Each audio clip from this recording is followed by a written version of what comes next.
Back to Daily Insight. So today we are talking about the international internship industry. And we have a special guest. He is the president of Applink Corp. Let's all welcome Bil Soriao. Hi, Sir Hello, Bil. good morning, Sir Bil. Hi. Hello, good morning. Thank you for joining Morning, us. sir. All right. Okay. So for this morning, again, we're gonna talk about international internship. Yes. And these are for undergraduates and graduates alike. So we have Applink Corporation to discuss everything about that. Yes. Okay, sir. So, sir, a lot of people want to know, what is Applink Corp? Yes.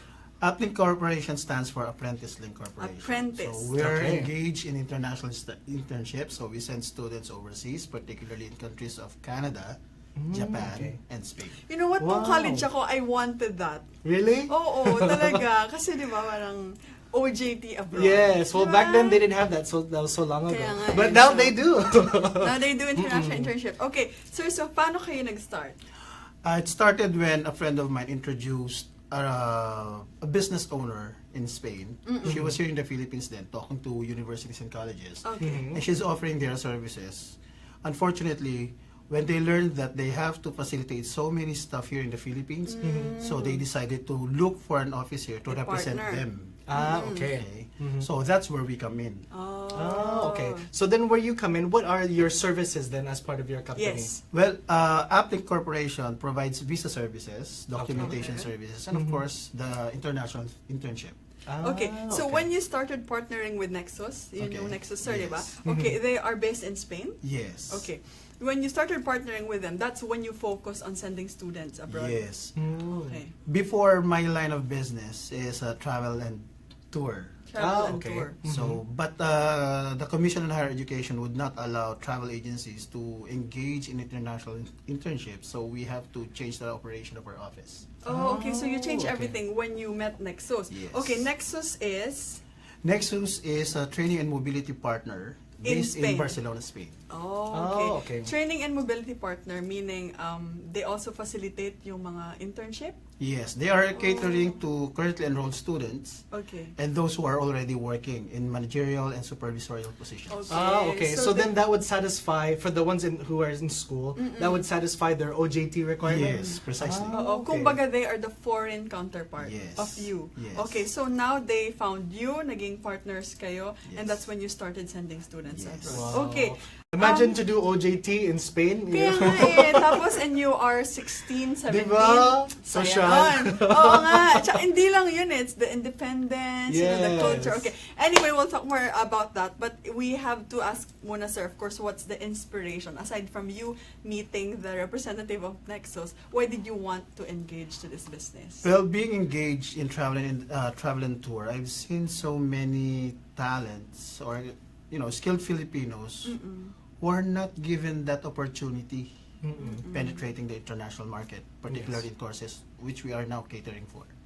So when that opportunity came, so I told our friend from Spain that, why not open your doors to more Filipinos by allowing us talk to more universities instead of you doing it, because they have limited time here in the Philippines. And like if they are going to tap our service, Pwede we can kayo na. yes, so we can go in any provinces that we have talked to and discuss it in our native language, so that the Yes. students will know Yeah. will know the project more.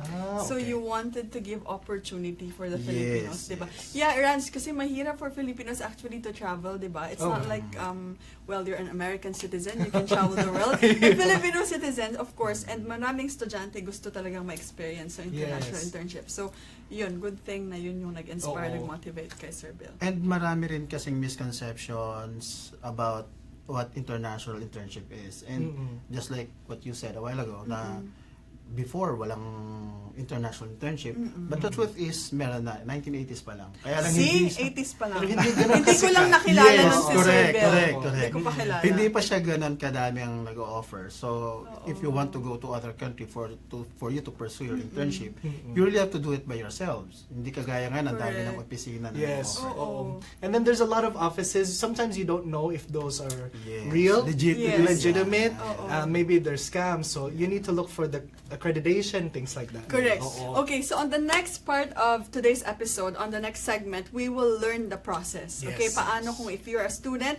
you would like to have an internship abroad, we will know the process. We will ask Sir Bill regarding that, so stay tuned. So we want to know in this part, what is the process? What are the countries, Yes. the countries and industries that you engage with? Okay, right now Applink caters to 3 countries. One is Japan. Okay. We also offer internship to Canada and Spain.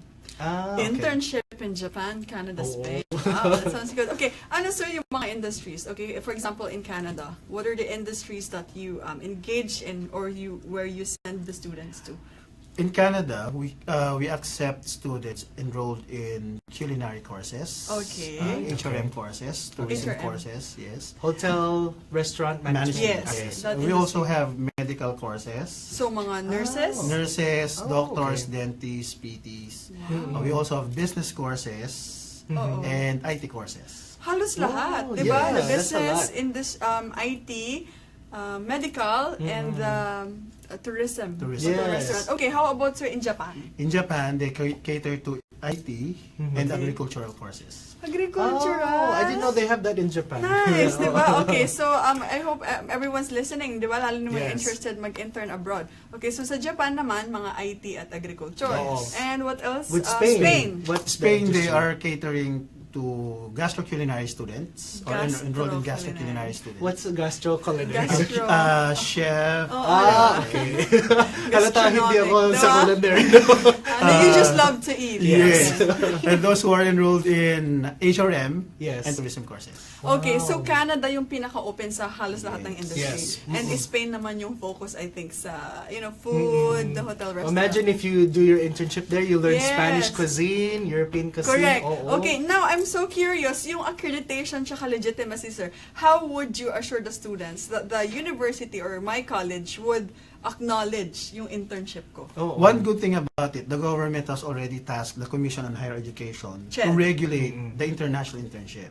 Oh, okay. So, in order for your school to qualify in sending you overseas, their courses must be level 2 accredited. Level okay. 2 accredited. Yes. And they check that with CHED. Yes. Ah. If your school doesn't offer any level 2 accredited courses, then you cannot go overseas. Oh, Okay. So, with that, if, for example, the school passes the standard na may level 2 accreditation, then you can now offer Yes. the program. Ah, okay. Okay, so ano yung mga schools, sir, na right now affiliated sa inyo? Right now, we're working with La Consolacion College. Okay. We also have Our Ako. Lady of Guadalupe, Our Lady of Lourdes, the World City Colleges. Yes, World and- City Colleges. Yes, and we also have Bestlink Colleges. Best Oh, League. okay. So that, how many is that you mentioned? We already have 5. 5. 5. And But- then are you still expanding? Yes, but we really don't expect that we could accommodate, all the schools because we can only offer limited number of internships per school. Oh, so why okay. is that? May limit ba sa counterpart nyo abroad? Yes, for example, if you are to go to Spain and pursue your internship, Yes. Ritz Hotel only accommodates around 5. Ritz Hotel. Internship in Ritz Galing. Hotel. Oh, Okay, magic. sir, 5 for what specific period? Buong 5 for taon? 1 year.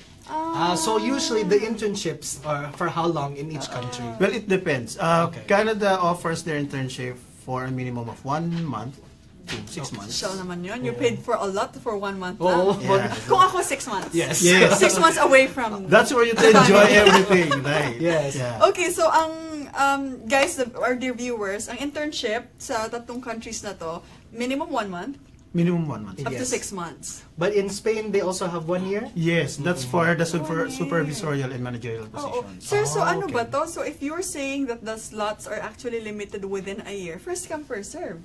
No? We really cannot say it's a first come first serve basis because Okay. the facility or the hotel or the restaurant will be choosing who among the applicants will qualify for the position. Oh, so they then- screen. You don't just screen. No. They also screen yung Yes, foreign we company. do the pre-validation of the application. Okay. And then all those who have initially passed our assessment will again be scrutinized by So our what's partner. part of your assessment? What are the qualifications you're looking Yes. for? They must have no derogatory record. Okay, very With important. So they more, must belong to top 20% of the class. Hindi ako qualified. you guys have to prepare for this international Yes. internship. Yung record mo dapat okay. Sir, that is your standard or their standard? The foreign... Both. Oh, okay. Okay. Pero, aside from your standard, i-screen pa ulit nila. Yes. So, what do they look for, the foreign company? Well, it depends. Some facilities or some hotels would require, height. And looks. Physical. Why, for example, why is height important? What specific industries require the I height? think The HR. hotels. Yes. Oh. Hotels, if you can be Yeah. receptionist Yeah. kasi. If you're in the front diba? desk, things Front like desk ka. I don't know if I would qualify. Okay, so marami pala, hindi pala ganun kadali. Okay? Yes. But of course, you also have to prepare yourself, Yes. diba? Agandahan mo yung record mo, and siguro dapat appealing yung That is requirements something we mo, do sir. for our clients. What we assist them with is, we develop a portfolio Nice. for them so that Oo. whenever we submit it to our counterpart, they can easily be chosen. Para presentable po, Yes, no? Okay, yes. so we go to the process, the technicalities of things. So I am a student of La Consolacion, for example, Yes. and then I am qualified, level 2 yung course ko. So how do I begin the application? Oh. Well, after you have been endorsed to us by your school, Okay. we will call you Okay. for an interview and make sure that you're competent using foreign language. Oo nga, no? Oh, so you already need to know the language? Yes. Okay. Ganon. So paano kung English lang? Well, that's good. Pwede But na. if you don't know how to speak in Spanish, then it's okay. Tapos, Okay. Nihongo. Paano yun? One good thing about it, if you're going to pursue your internship in, starred hotels or Michelin-starred restaurants, the need for the local language is not that much. Okay. Because your guests are usually international students. Right. International Yes. guests. Oh, okay. But do you also offer yung language Yes, na courses? yes. Okay. As an okay. assistant, at Yes. least you know the basics, no? Yeah. Okay. So we go back, pag okay na-assess nyo, competent yung student, what's Then we'll next? send the paper to our counterpart. Okay. They don't have to pay anything yet until such time they have agreed that our service be sought for their planned internship. And then how long is that application Yes. process? When do they find out? It'll usually take 2 months. Okay. Oh. Saglit That's the lang. longest. That's the longest Oo. time. Diba? usually. Saglit lang. So if you want to have an internship by next year, dapat you should be starting your application now. Oo, and then Diba? already learned that foreign language, Yes. diba? That's At what least we basic. did long before this sem started. So we already sent schools some proposals, and then Yes. we went to meetings with them and told them what the program is all about. Yeah. It's for them to enroll in their internship at an earlier time. Okay. So that they have enough preparation. Yes, correct. Learn the foreign language. For those of you who want to go Japan, watch your anime. For those who want to learn Diba? go Spain, Immersion. watch telenovela. Oo. Ganun. Okay, to close this segment, at least sir, give the viewers or the students out there the range kung magkano yung internship, Yes. di ba? Kailangan Estimate. nilang mag-ipon. Correct. Yeah, it's true. This undertaking will really require. An investment. Yes. This is an Oo. educational investment. Actually. Yes, I agree. I agree. Yeah. So the cost for this internship will depend on which country you want to go. Okay, example na lang tayo. Gusto ko sa Spain. Spain. If you want Okay. to go to Spain for your internship for 3 months, you have to pay 220,000 pesos. Okay. That includes everything. So That application process, visa, Yes. things like that. Okay. the airfare, of course, the insurance. okay. So everything is there. Oh, may insurance. Oh. Okay. Sir, how about the safety of the student?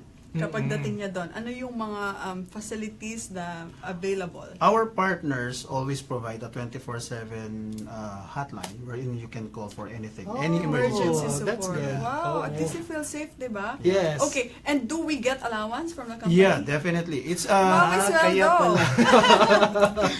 CHED requires all students or requires all facilitating officers like us to provide allowances to students pursuing their internship. So sometimes a good student will be earning around 30,000-40,000 a month. Oh, Wow. may ROI na agad yung Parang mas 220,000 malaki yung application. sweldo nila. And also, I learned I learned this before na kapag student visa ka, you also have the number of hours na pwede kang Yes. magtrabaho. In Canada, if you're a holder of student visa, the government will allow you 4 hours a day to work. O, di ba? Aside from your Oh. internship, pwede ka mag-sideline. Well, Well, well, because your visa there is student visa. Student visa. If you get a secondary job, it might affect your visa. yes. Oo. So, sideline is really not allowed in Canada. Yes. Oh, they don't You do really- that. Just Yeah, that's enjoy. right. Go out, Yeah, have yeah. fun, don't work. Oo. So you just spend your 4 hours work week dun Yes. sa OJT mo. Yes. So yung schedule, is that daily? Monday, Sunday, papasok ka? Or Yes. you also have the choice to pick your schedule? Well, the university will provide you the schedule. Okay. Okay. We learned so much today. Oo nga Ay, eh. parang gusto ko nang mag-apply. Well, enrolled sa law school, I think pwede. Ay, wala Ay, pang legal. Matanda na tayo. We've Tsaka already yung- missed our chance. No, but pwede. Kasi sabi nga ni Sir kanina, undergrads and graduates also. As Yes. long as you are enrolled. Pero wala pang nabanggit si Sir Bill na internship no legal industry. Oo. Wala pa sa mga law firm. Okay. Yes. Maybe in the next years, di ba? Oo, to come, we'll expand. may internship na sa mga ibang law firm. Alright, for the last part We're of gonna the learn about episode. the benefits about having an internship abroad. Yes. Okay, so stay tuned for the next part. We wanted to know first, what is the importance of first doing an internship? Why is that beneficial for college graduates? Yeah, whenever I do school talks, I always ask the students what's their plan. Okay, if you want to work locally, then don't pursue international internship. Okay. But if you want to work in other countries, you want to put up your own restaurant, then you have to pursue international internship. Why? Because it's very important that you have an exposure to an international community. Yes. Right? Correct. So if your plan is really pursue higher ground or to go to higher grounds, then pursue international internship. Yeah. Tama. That's the benefit, no? May Yes. advantage talaga if you're exposed abroad. Yes. And siguro sir, kahit hindi ko gustong mag-abroad, I think when they see na may internship ka abroad, may ano na talaga Yes, eh. advantage Oo, talaga. advantage na talaga. You're expanding your skill set. Like for Yeah. example, culinary, you go to school Filipino food, but maybe you're expanding with European Correct. food, all of the Diba? cuisines there. Oo. Okay, so what are the opportunities sir na nakikita nyo? Like sabi mo nga, mas okay na or mas maganda yung accreditation mo or yung credits mo kapag nag-intern ka abroad. And what are the opportunities that are available kapag yung student nakapag-intern abroad? Mas madali siyang makakahanap ng trabaho, that's certain. Yes. Almost No question very about- general, yes. no? Oo. Talagang, yeah. And kung if they're capable of putting up their own establishment like restaurant, then it's better. Because as you can see right now, may mga international restaurants owned and operated not by foreigners but by Filipinos. Yes. The reason why they're capable of doing it because alam nila yung nangyayari sa ibang bansa. So it always depends kung ano talaga yung gusto nila mangyari. Oo. Sir, For how all of about them. Sorry. Sorry, how about opportunities in the host country or host company? As far as our experience is concerned, may mga estudyante kami na after their training, they receive an offer. Or even before matapos. Yes. Pag naging maganda yung performance na overseas, their host company gives them a letter or an invitation asking them to continue? go back and work there in their Wow, company. you see, yun yung Yeah. opportunities not just here, Yeah. but even dun sa mismong host Oo, company. and that's their what opens the door for them to go abroad, you know, to fulfill their Correct. dreams. But of course, the catch is that you have to perform well. Di ba? Yes. Kailangan maayos yung internship mo. Okay, so sir, words of advice for our aspiring entrepreneurs there to be like you, and of course, yung mga students natin na gusto mag-intern abroad. For the students who wanted to pursue international internship, I know na ang pinakamalaki nating challenge dito is how much will this activity cost. Yes. But it's no different from investing in a business. So if you wanted to have better future, invest in your future. Yes, Right? that's very true. So if you can convince, for the parents, of course, if you want your children to have better future, then what's the best way or to invest your money in the education of your kids? Personally, kung ako, my kids, I would really send them abroad. Oo. Diba? For an internship Yes. lang talaga. Not just kasi the educational or the knowledge that they will gain, it's the independence that they will learn, the Oo. values of other countries, and yung pakikisama, right? Okay. Yes, oo. And for budding business men like me, business-minded people, it's always a challenge, especially if you're starting a business. So don't quit. Like us, we still have challenges right now. We just opened last April. So it's really not a smooth sailing thing for all those people willing to do business. What's important there is that you have an open mind. Okay, so Yes. whatever challenges you encounter, try to keep up an open mind and check for other things that you can do to head on or face the challenge. Yes. Oo. Alright. So for our viewers who want to know more about Applink, Thank you or so they much. want to apply, how can they know more about it? Yeah, you can check us out. I have a page, Applink Corp, or you can call me at 0926-945-6412. Our office is located in Marikina, but you may want to call us first so that we can give you the address. Okay. Okay. Let's All thank right. some of our sponsors, Vandara Thai Facial Spa, who makes us beautiful, and the Arena Weekend Market. Visit us every Saturday and Sunday for fitness and for fun. Yes. And let's also greet happy birthday to Ma'am Ani Santos. Yes, happy birthday happy po. birthday po. Okay. Thank you so much, Sir Bill. Thank you, thank yeah, you. we Thank learned you. a lot, no? Yes. Let's encourage our relatives and friends na college students na mag-intern abroad. Basta Yes. mag-ipon na lang sila You have this opportunity to invest in your education. in your future. Yes. So these are mornings filled with meaningful business talk. Giving you useful advice on how to win at your career. I am Randy I Bernardino. am Mayan Manzano, and this is Daily Insight.